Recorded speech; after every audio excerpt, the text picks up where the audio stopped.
Hello बच्चों, कैसे हैं आप लोग। उम्मीद है आप लोग सब अच्छे होंगे क्योंकि कोरोना का टाइम चल रहा है, कोविड-19। तो आप लोग अपने घर में ही हैं। अपने घर में रह के आप लोग पढ़ाई कर रहे होंगे ना। चलिए, आज मैं भी आप लोगों के लिए कुछ लेकर आई हूँ। सबसे पहले मैं आप लोगों से एक सवाल पूछूंगी, उसका जवाब सब लोग अपने अपने मन में देंगे और फिर देखिएगा सबका उत्तर एक ही आएगा। ये जादू का सवाल है। वो कौन सा काम है जिसको सब करते हैं और उससे कभी मन नहीं भरता। जब मन करता है तब करते हैं, तब करते हैं, और जितना भी डांट पड़े, जितनी भी मार पड़े, लेकिन वो करते जरूर हैं। सोचिए सोचिए सोचिए, सोच के बताइए बच्चों आप लोग।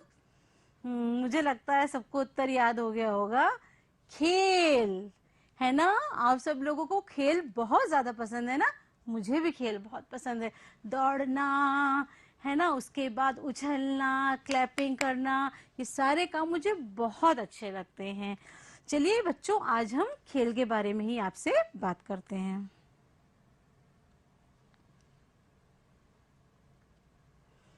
खेल क्या है।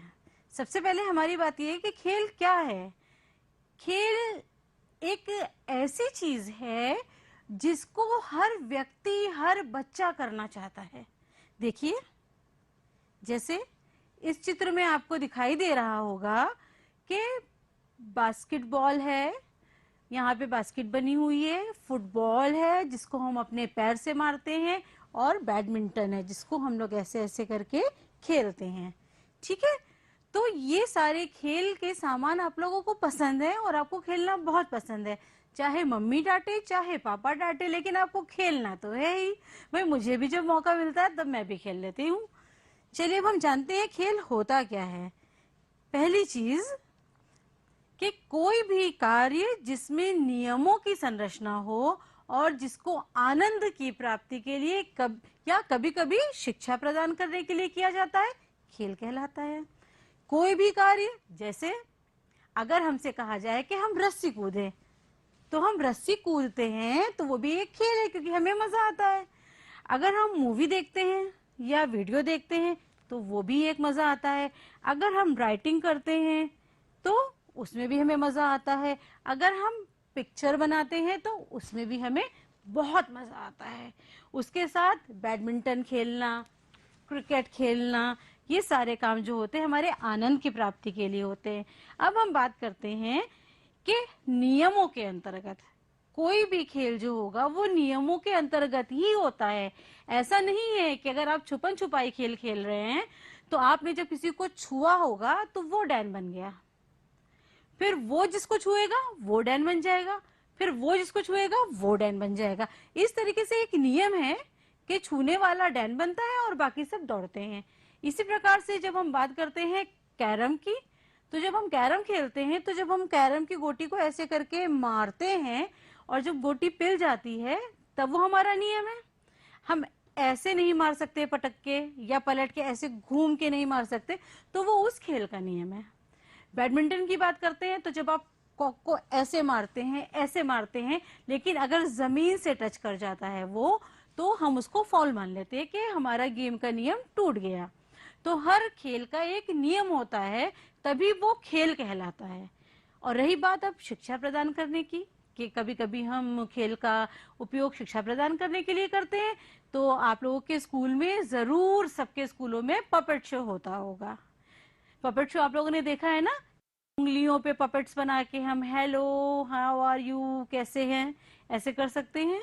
या फिर कोई गुड्डा या गुड़िया होता है, उस पपेट से हम बातचीत करवाते हैं और आप लोगों को प्रोग्राम दिखाते हैं। उसमें हम किसी भी बीमारी के बारे में चर्चा कर सकते हैं, या हम किसी भी, जो जैसे हमारे यहाँ चुनाव चल रहा था तो चुनाव के समय में पपेट शो किए जा रहे थे कि मतदान करना चाहिए और मतदान के लिए अवेयर करने के लिए किया जा रहा था। आजकल जो है वो कोविड-19 से बचने के लिए उपाय किया जा रहा है, तो इस तरीके से पपेट शो के द्वारा भी हम शिक्षा प्रदान करते हैं, लेकिन वो भी एक खेल ही तो हुआ ना। फिर और हम बात करते हैं खेल की, तो अगर हम आपके स्कूल में जब ड्राइंग कंपटीशन करवाते हैं या ऐसे लिखवाते हैं या कविता लिखवाते हैं या डांस कंपटीशन करवाते हैं तो उसमें आपको मजा आता है। मजा भी आ रहा है, उसका एक नियम भी है, क्योंकि हमने एक टॉपिक दे रखा है कि इसके ऊपर आपको काम करना है, तो वो एक खेल है। इसीलिए हम कहते हैं कि कोई भी कार्य जिसमें नियमों की संरचना हो और जिसको हम आनंद प्राप्ति के लिए या कभी कभी शिक्षा प्रदान करने के लिए करते हैं, खेल कहलाता है। अब हम आगे बात करते हैं बच्चों, खेल की विशेषताएं क्या होती हैं। हम खेल खेलते हैं लेकिन हर चीज की कोई ना कोई खासियत होती है। जैसे कि मैंने साड़ी पहनी है तो वो ब्लैक कलर की है, चश्मा है मेरा ब्लैक कलर का है, और इसमें लेंस लगा हुआ है, ये दूर पास का है, ये उसकी विशेषता है। इसी तरीके से जब खेल है, कोई एक कार्यक्रम है, वो एक चीज है, तो उसकी भी कुछ ना कुछ विशेषता होनी चाहिए। तो देखिए बच्चों, खेल की विशेषताएं, पहली, खेल आमोद प्रमोद है। आमोद प्रमोद से मतलब हमारा है कि जिसमें मजा आता है, जो लोग खेलते हैं उन सब लोगों को मजा आता है। ऐसा नहीं है कि जो नहीं खेल रहा है उसको मजा नहीं आ रहा है, जो देख रहा होगा उसको भी उसमें मजा आ रहा होगा। तभी तो आप देखते हैं कि जब टीवी के ऊपर क्रिकेट का मैच आता है या हॉकी का आता है तो सब लोग टीवी घेर के बैठ जाते हैं, क्योंकि खेल आमोद प्रमोद है। जो खेल रहे हैं उनको तो मजा आ ही रहा है, लेकिन जो देख रहे हैं उनको भी मजा आ रहा है। नेक्स्ट है, खेल में मजा आता है। अच्छा, अब आप बात करिए अपने घर में किसी दादा दादी से और उनसे किसी खेल की बात कीजिए, तो आप देखेंगे जैसे ही आप उनसे उनके बचपन का खेल पूछेंगे कि दादाजी आप बचपन में कौन सा खेल खेलते थे, उनके चेहरे पे आकस्मिक एक मुस्कान आ जाएगी, क्योंकि उन्हें अपना बचपन याद आ जाएगा। क्या हम भी खेल खेलते थे और हमें इतना मजा आता था। तो ये एक स्वाभाविक प्रक्रिया है, यही चीज है कि खेल बच्चे की स्वाभाविक प्रक्रिया है। और मैं तो ये कहना चाहूंगी कि बच्चे की नहीं, सबकी स्वाभाविक प्रक्रिया होती है। ये बड़े होने पर जो है वो प्रक्रिया थोड़ी धीमी पड़ जाती है, क्योंकि जिम्मेदारियां बढ़ती जाती हैं और काम सबका बढ़ता जाता है। अब बच्चों की बात हम जब करते हैं तो आपने देखा होगा कि जब अगर कोई बच्चा 7 या 8 महीने का है या 1 साल का है, उसके सामने आप कोई खिलौना डाल दीजिए या बॉल डाल दीजिए या कोई डिब्बा डाल दीजिए, तो बच्चे क्या करते हैं, उस डिब्बे को उठा के छुएंगे, मुंह में डाल के उसको चखते हैं, फिर उसको फेंकते हैं, उसकी आवाज सुनते हैं, उसमें उनको मजा आता है। वही उनका खेल है। उन्हें किसी चीज का नियम नहीं मालूम है, लेकिन उनको बार बार पटकने में, फिर कोई उठा के उनको देगा, वो फिर उसको फेंकेंगे, फिर कोई उठा के उनको देगा, उसमें उनको मजा आता है। तो प्रत्येक बच्चे की स्वाभाविक क्रिया होती है खेल। नेक्स्ट हम बात करते हैं बच्चों, खेल बच्चे के संपूर्ण विकास में सहायक होता है। अब ये बात तो हम जानते हैं कि किसी भी बच्चे का संपूर्ण विकास से मतलब क्या है। क्या जब हमारी उम्र बढ़ती है, कोई बच्चा जब होता है छोटा सा, तो वो धीरे धीरे क्या खाली लंबाई में बढ़ता है, उसकी हाइट लंबी होती है। खाली हाइट लंबी नहीं होती ना, यानी शारीरिक विकास तो हो रहा है, साथ साथ उसकी समझ का विकास हो रहा है। पहले वो बोल भी नहीं पाता, धीरे धीरे वो बोलने लगता है, फिर पूरे पूरे शब्द बोलता है, फिर पूरे पूरे वाक्य बोलता है, फिर उसकी भाषा जो होती है वो बिल्कुल जो है वो अच्छी हो जाती है और बहुत अच्छे से बात करने लगता है। फिर उसी में वो लड़ाई झगड़ा भी करता है, प्यार से बात भी करता है, वो सारे काम करता है ना। फिर साथ में धीरे धीरे उसका क्या हो गया, ज्ञान का लेवल, उसका ज्ञान बढ़ता जाता है, यानी उसका शारीरिक विकास के साथ साथ उसका मानसिक विकास भी होता है। इसी प्रकार से रही बात सामाजिक विकास की, सामाजिक विकास भी एक विकास है, क्योंकि जब बच्चा छोटा होता है तो वो किसी के पास नहीं जाता अपनी माँ के अलावा, लेकिन जैसे जैसे वो बड़ा होता है वो अपने घर के परिवार के सदस्यों को पहचानने लगता है, उनके पास भी जाने लगता है, उनके साथ बाहर भी चला जाता है। फिर और बड़ा होता है तो जब घर के बाहर खेलने निकलता है तो अपने आस पड़ोस के लोगों को चाचा मामा बुआ कहने लगता है। जब उससे बड़ा होगा, स्कूल जाएगा, तो वो अपने स्कूल के समाज को पहचानता है कि ये हमारे क्लास के बच्चे हैं, हम इनके साथ बैठना है, इनके साथ खाना खाना है, ये हमारे टीचर है, ये हमारी मैम है, हमें कोई समस्या होगी तो हमें इनके पास जाना है। तो हम जान सकते हैं कि खेल की क्या क्या विशेषताएं होती हैं। बच्चों, अब हम आगे जो है एक कहानी पे चर्चा करेंगे। कहानी तो सबको बहुत पसंद होती है, मुझे भी बहुत पसंद है।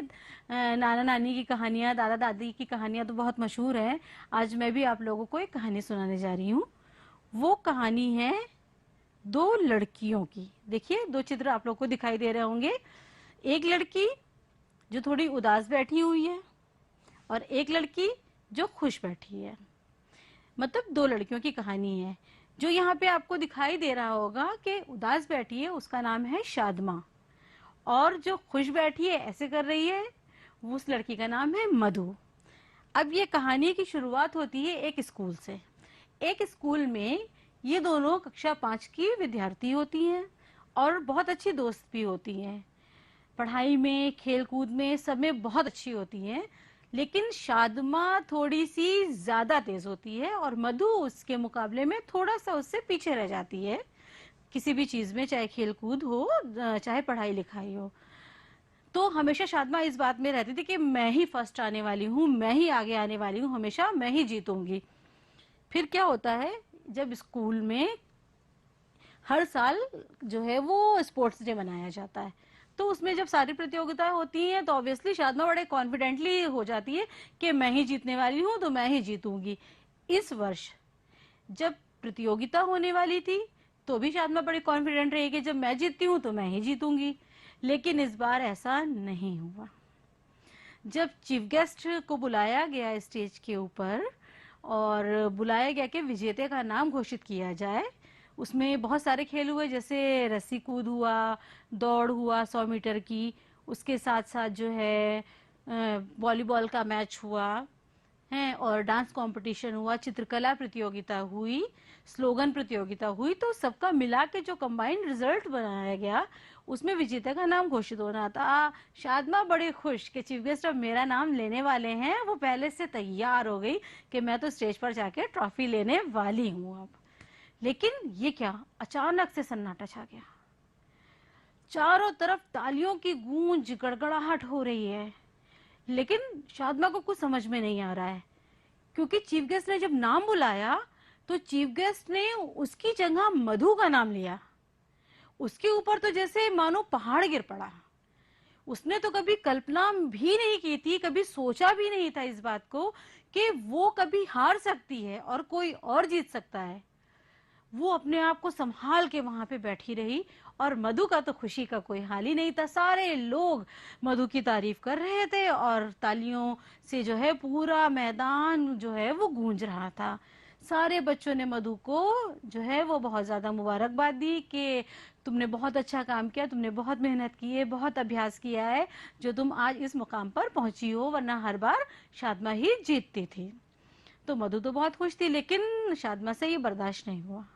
उसने अपनी दोस्त मधु को मुबारकबाद तक के नहीं दी और चुपचाप वहां से उठती हुई वो अपने घर चली गई।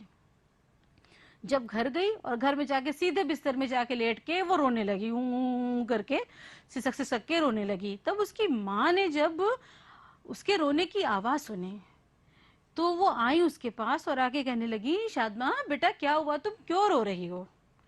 तब शादमा ने कहा, माँ इस बार मैं विजेता नहीं बनी, मैं हार गई और वो मधु जीत गई। तो उसकी माँ ने कहा, तो क्या हुआ बेटा, ये तो खेल है। खेल में जब सब प्रतिभाग करते हैं तो कोई ना कोई जीतेगा तो कोई ना कोई हारेगा भी जरूर। ऐसा तो हो नहीं सकता कि सभी लोग जीते। हो सकता है मधु ने तुमसे ज्यादा अभ्यास किया हो, उसने तुमसे अच्छा काम किया होगा तभी वो जीती है। तुम्हारे काम में हो सकता है कुछ कमी रह गई हो तुम्हारे अभ्यास में, इसलिए तुम रो मत। तो शादमा कह लेगी, नहीं मैं जीतती हूँ, हमेशा मैं जीतती हूँ, तो मुझे जीतना है, वो मधु कैसे जीत गई? तब उसकी माँ ने समझाया कि बेटा मधु तुम्हारी मित्र है और कभी भी खेल खेलो तो इस भावना के साथ खेलो कि खेल एक मनोरंजक प्रक्रिया है, हमें उससे अपना विकास करना है, अपने को आगे बढ़ाना है, एक हेल्दी कंपटीशन रखना है। मधु तुम्हारी बहुत अच्छी दोस्त है, अगर तुम उसके प्रति अपने मन में ईर्ष्या रखोगी तो तुम्हारे मन में कटुता बढ़ती चली जाएगी, और जब कटुता बढ़ती जाएगी तो तुम्हें कुछ भी अच्छा नहीं लगेगा। तो तुम अपने ऊपर ध्यान ना देकर हमेशा मधु पर ध्यान दोगी कि वो क्या कर रही है। तुम्हारे अभ्यास में कमी आती जाएगी और तुम धीरे धीरे पीछे होती जाओगी। तुम्हें ये देखना चाहिए कि तुम्हारे में कहाँ पे कमी आई जिसकी वजह से इस बार तुम विजेता नहीं बन पाई। उसके बाद क्या होता है, ये खेल का मैदान सजा था। फिर शादमा को जब उसकी मम्मी समझाती है तो फिर वो वापस उस खेल के मैदान में आती है और बाकी लोगों के साथ इंजॉय करने लगती है। इंजॉय करती है और इंजॉय करने के बाद वो जाती है अपनी दोस्त मधु के पास। मधु ट्रॉफी लेके खड़ी होती है और बहुत खुश होती है कि आज मैं जीत गई। बस शादमा उसके पास आती है और आकर खुशी से उसके गले लग जाती है और फिर दोनों सहेलियां वापस जाती हैं अपनी माँ के पास हैं और उसकी माँ समझाती हैं कि बेटा रोना नहीं, आइंदा से तुम भी बहुत अच्छा अभ्यास करो, क्योंकि अभ्यास करने से ही सफलता हासिल होती है।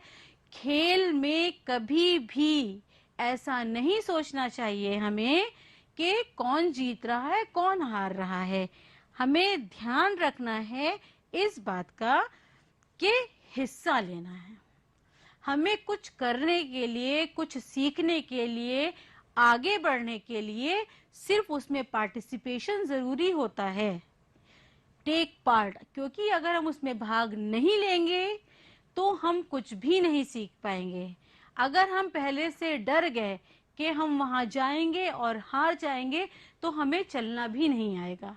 जिस तरीके से एक बच्चा जब वो चलना शुरू करता है, अगर वो डर जाए कि वो चलने में गिर जाएगा तो वो कभी भी चलना नहीं सीख सकता। आप लोगों ने साइकिल चलाना सीखा होगा, अगर आप लोग पहले ही डर गए कि हम साइकिल चलाने में गिर जाएंगे या हम हार जाएंगे तो क्या आप साइकिल चलाना सीख पाएंगे? कभी कभी भी नहीं। इसलिए अहम ये नहीं है कि तुम हारे या जीते, जबकि अहम ये है कि तुमने खेल कैसा खेला। चलिए बच्चों, अब हम आगे आते हैं अपने टॉपिक पे, खेल का महत्व। अभी हम लोगों ने बात की कि खेल भावना क्या होनी चाहिए। अब हम बात करते हैं कि खेल की हमारी जिंदगी में क्या महत्व है।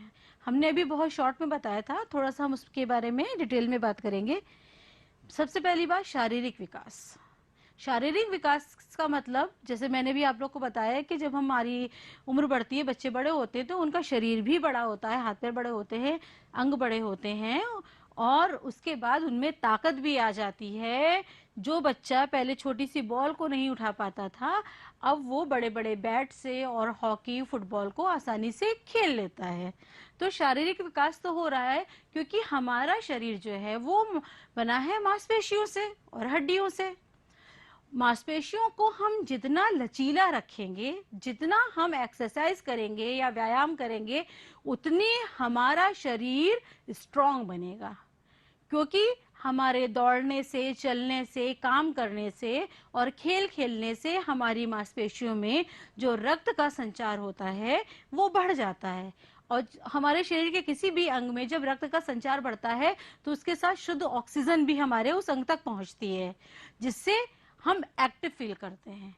और एक्टिव हम जब फील करते हैं तो ऑब्वियसली हमारे ऑर्गन्स या हमारे अंग क्या हो जाएंगे? मजबूत हो जाएंगे। इसीलिए आप देखते हैं कि जो खिलाड़ी होते हैं वो इतना दौड़ लेते हैं, 200 मीटर 100 मीटर, हम लोग क्यों नहीं कर पाते? क्योंकि हम सीढ़ियां चढ़ने में ही हमारी सांस जो होती है वो उखड़ने लगती है, क्योंकि हमने अपने शरीर को कमजोर बना लिया। हमारे शरीर का विकास हो गया, लेकिन हमें उसको मजबूत बनाए रखना है। उसके लिए हमें प्रतिदिन व्यायाम करना चाहिए, और बच्चों के लिए खेल से बड़ा व्यायाम कोई नहीं है। दूसरी बात अब हमने आपसे की थी मानसिक विकास की। तो बच्चों, मानसिक विकास की बात पे थोड़ा सा हम डिटेल में लेंगे। अब आपने देखा होगा कि जिसकी हैंड राइटिंग बहुत अच्छी होती है, जिन बच्चों का सुलेख लेख बहुत अच्छा होता है, उनकी ड्राइंग भी बहुत अच्छी होती है। और जिनकी ड्राइंग खराब होती है, आपने उनको देखा होगा, उनका लेख भी, राइटिंग भी बहुत खराब होती है। ऐसा क्यों होता है? उसके पीछे हमारा मानसिक और शारीरिक विकास दोनों का महत्व है। क्योंकि हमारी जो सूक्ष्म मांसपेशियां हैं, यानी किसी बच्चे की सूक्ष्म मांसपेशियां, जैसे कि उंगलियों की पोर, जब बच्चा पेंसिल पकड़ना सीखता है तो सबसे पहले वो उंगलियों की मांसपेशियों को मजबूत बनाता है ताकि वो ठीक से पेंसिल पकड़कर लिखना सीखे। पहले बच्चे ऐसे पेंसिल पकड़ लेते हैं, लेकिन बाद में धीरे धीरे उनको तरीका मालूम होता है कि हमें पेंसिल कैसे पकड़ना है और कैसे चलाना है।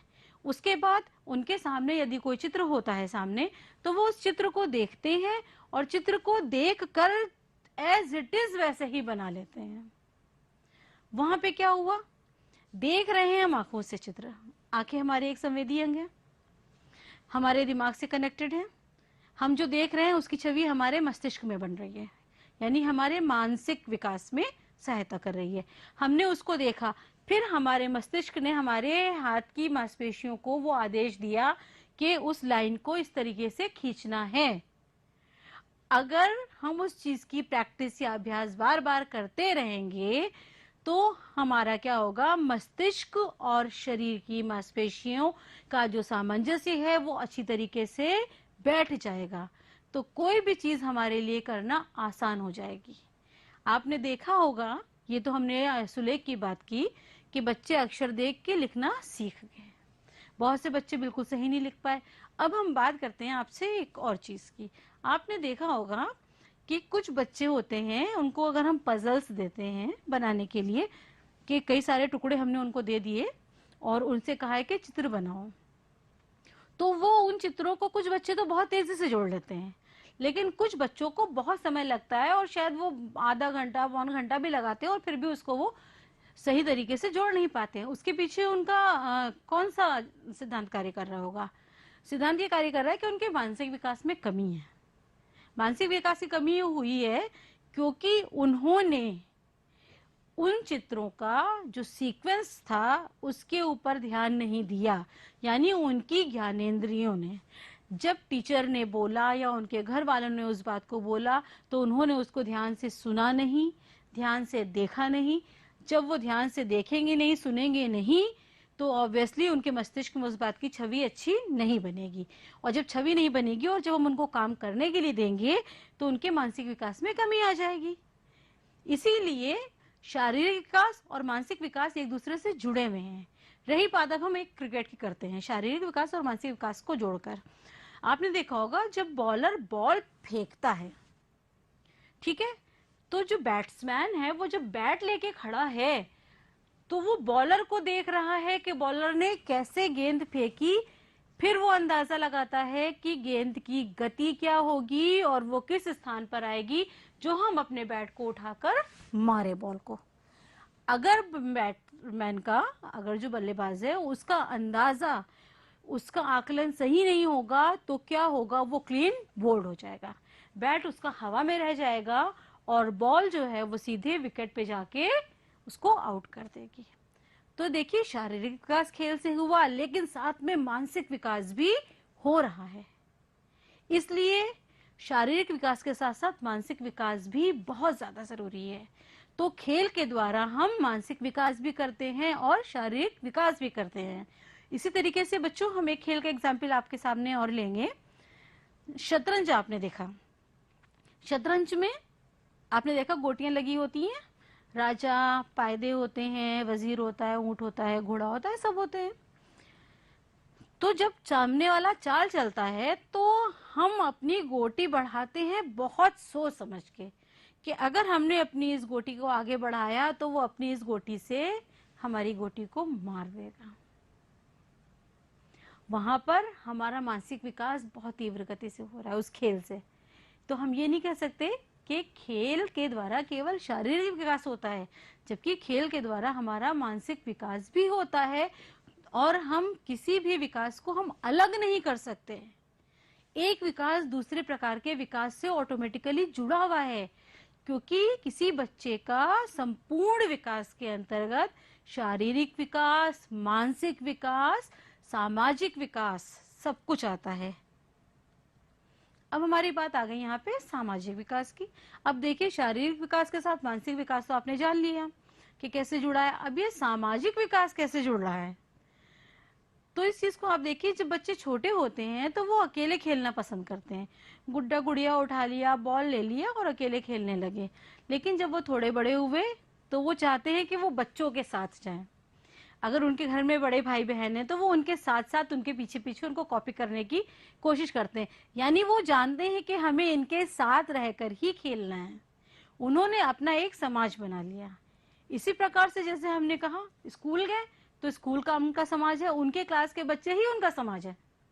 धीरे धीरे उसमें सोशल डेवलपमेंट हो रहा है, वो बातें करना सीख रहा है, वो बातें अपने घर में आके अपने मम्मी पापा को बता रहा है, मम्मी पापा उसमें हिस्सा ले रहे हैं, उसको अच्छी बातें बताते हैं। अगर उसने कोई गलती की है तो माँ बाप समझा रहे हैं उसको कि बेटा इस तरीके से नहीं किया जाता है। अगर उसने कोई अच्छा काम किया तो उसको शाबाशी दे रहे हैं। तो धीरे धीरे क्या हो रहा है, वो मॉरल्स भी सीख रहा है, मानसिक विकास भी हो रहा है और सामाजिक विकास भी हो रहा है और शारीरिक विकास तो साथ साथ हो ही रहा है। अब हम आगे बात करते हैं जब बच्चे बड़े हो गए। अब मान लीजिए कोई बच्चा स्कूल से पास आउट होके निकल गया और वो खेल में बहुत अच्छा है, लेकिन वो किसी के साथ एडजस्ट नहीं कर सकता। बहुत अच्छा बल्लेबाज है, बहुत अच्छा बल्लेबाज है, लेकिन वो अगले के साथ सामंजस्य नहीं बिठाना चाहता है। वो चाहता है कि पहले मैं ही बैटिंग करूं, मैं ही रन बनाऊं, वो अगले को मौका नहीं देना चाहता है। तो क्या वो जिंदगी में आगे एक अच्छा व्यक्ति बन पाएगा? शायद नहीं, क्योंकि उसके अंदर सामाजिक विकास की कमी है। उसके अंदर एक अहम की भावना है कि मैं ही करूंगा, पहले मैं ही बैटिंग करूंगा। सबसे पहले मैं क्यों करूंगा भाई? हमारी एक टीम है, उस टीम के अकॉर्डिंग हम देखेंगे कि किसको बैटिंग करनी है और किसको बॉलिंग करनी है, तब हम इस तरीके से जो है वो काम करते हैं। अब रही बात सामंजस्य की बात, मान लीजिए वो टीम में बैठा है, दो प्लेयर्स हैं, एक इधर बैटिंग कर रहा है और एक इधर बैटिंग कर रहा है। एक बैट्समैन ने जब मारा बॉल को, तो रन लेने के लिए जब दूसरा वाला बैट्समैन इधर आएगा और ये वाला उधर जाएगा, अगर दोनों के बीच में सामंजस्य नहीं बैठा होगा तो एक तो आधा दौड़ के वापस चला गया और ये वाला तो वहां पहुंच गया। तो उससे क्या होगा भाई? जो इधर नहीं पहुंच पाया वो आउट हो जाएगा, क्योंकि प्लेयर जो है वो बॉल जो है उसको आउट कर देंगे, रन आउट। तो इसीलिए कहा जाता है कि सामंजस्य बैठाना समाज के साथ बहुत जरूरी है। जब भी हम खेल खेलते हैं तो हमारे पास एक टीम होती है, हमें टीम के साथ खेलना है, तो टीम के प्रत्येक व्यक्ति के साथ हमारा एक रिलेशनशिप बननी चाहिए, यानी सामाजिक विकास जरूरी है। तभी भी कोई व्यक्ति सफल नहीं हो सकता अगर उसके अंदर सामाजिकता की भावना नहीं पाई जाती है। तो बच्चों, हम लोग देखते हैं कि खेल हमारे जीवन में कितना इंपॉर्टेंट है। खेल के द्वारा हमारे शरीर का विकास, मानसिक यानी हमारे दिमाग का विकास, हमारा सामाजिक विकास होता है। और मैं तो ये कहना चाहूंगी कि खेल एक ऐसी प्रक्रिया है जिसे बच्चे से लेकर और बुढ़े लोगों तक के यानी बुजुर्ग लोगों तक को खेलना पसंद है। कैसे? क्योंकि आपके घर में आपने देखा होगा, आपके चाचा लोग होंगे, बुआ लोग होंगी, मौसी लोग होंगी, वो लोग वीडियो गेम खेलती होंगी, खेल तो वो भी खेल रही हैं, उनको खेलते हैं। तो बच्चों, उम्मीद है कि आप लोगों को आज का टॉपिक अच्छा लगा होगा और कहानी अच्छी लगी होगी और समझ में आ गया होगा कि खेल का क्या महत्व है और खेल की भावना क्या होती है, कि हमें किस भावना से खेल को खेलना चाहिए। जीतना हारना सब लगा रहता है और जीवन आगे बढ़ता जाता है।